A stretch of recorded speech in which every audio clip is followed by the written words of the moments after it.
Hey everyone, my name is Alyssa Goodeaux. I am a personal trainer and all things health coaching and behavioral coaching and that sort of fun stuff. So by no means is this going to be an exhaustive video about feelings, thoughts, beliefs, actions, how to have a healthy relationship with them and all that stuff.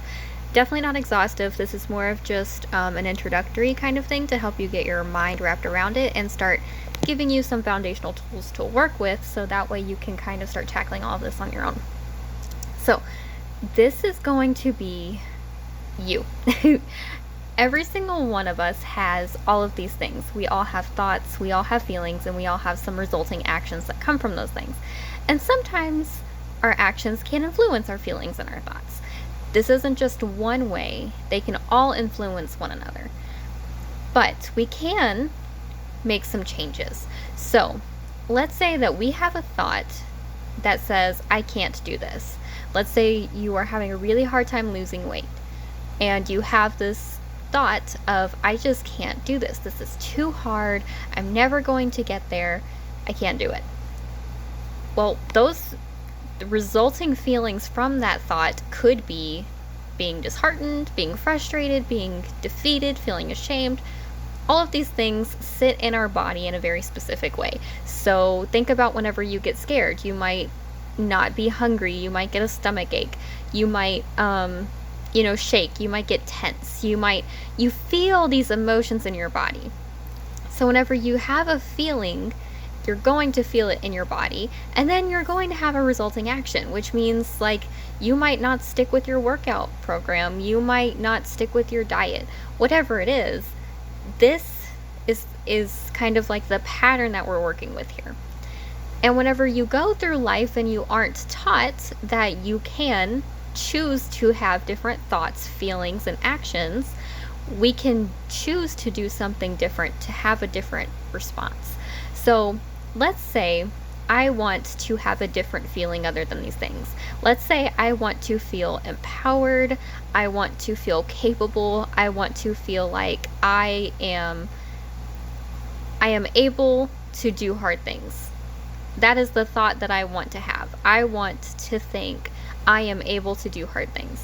Okay, so we can actually choose to do that. And how we choose to start practicing that is getting our mind wrapped around this concept of how am I going to show up differently to allow myself to do something different? How am I going to show myself and tell myself that I am willing to do the hard work and show up for me? And remember, you don't have to do this. If you choose to do this, that's fine. If you don't, nobody's forcing you to, okay? If you want a different result, though, you do need to do something different. And it's okay if it's not a linear process for you. So let's say that you need to learn how to have a different diet. You've tried keto already, and no matter how many times you tried keto, you just can't seem to stick with it. Okay, so let's be open to trying other things. There's intermittent fasting, there's paleo, there's Mediterranean, there's vegan, there's so many different things that you can do, and you could just do traditional if you wanted to. There's a trillion different ways that you can approach health and wellness, and sometimes it could even take you might already have a personal trainer and you might not be getting anywhere with them. Okay, bring your doctor into it, bring a nutritionist into it. You have a whole wellness team available to you. I know not everybody does, so I promise, if you were in a hard situation, I am not dismissing the real struggle of that. But a lot of us do have the opportunity to have more than one source of support. So I want you to use that. If you have family or friends who are supportive of you getting well and getting healthy for you, say, hey, I need some accountability in these areas. Can you remind me to eat often? Because some people actually need those reminders. Some people need reminders to not have more than one piece of cake. Have a communication process where you can talk to people about these different things. So this is just kind of a little bit of something that you can do. So a lot of people, whenever I'm talking to them about this, about losing weight especially, a lot of them struggle with stress. I want you to know that you can apply this to literally anything. You don't have to do this specifically about weight loss. If you have stress about your job, you can apply this to your job.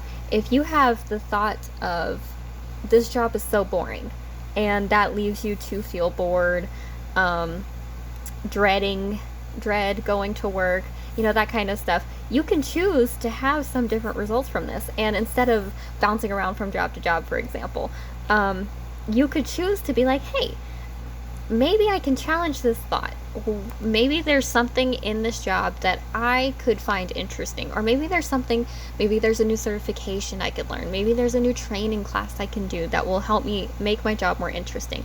There are so many ways that you can apply this. And it's okay. I want you to know that you don't have to jump into problem solving mode.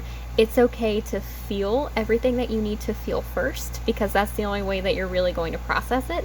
And once you feel the feeling fully and you're asking questions like, hey, where did this come from? How did this get here? What does this make me feel like in my body? Where is it sitting? And, is it hot? Is it cold? Is it, all these different questions. What does it feel like?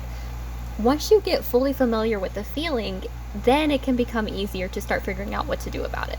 Okay? So I know this is a lot. Take your time with it.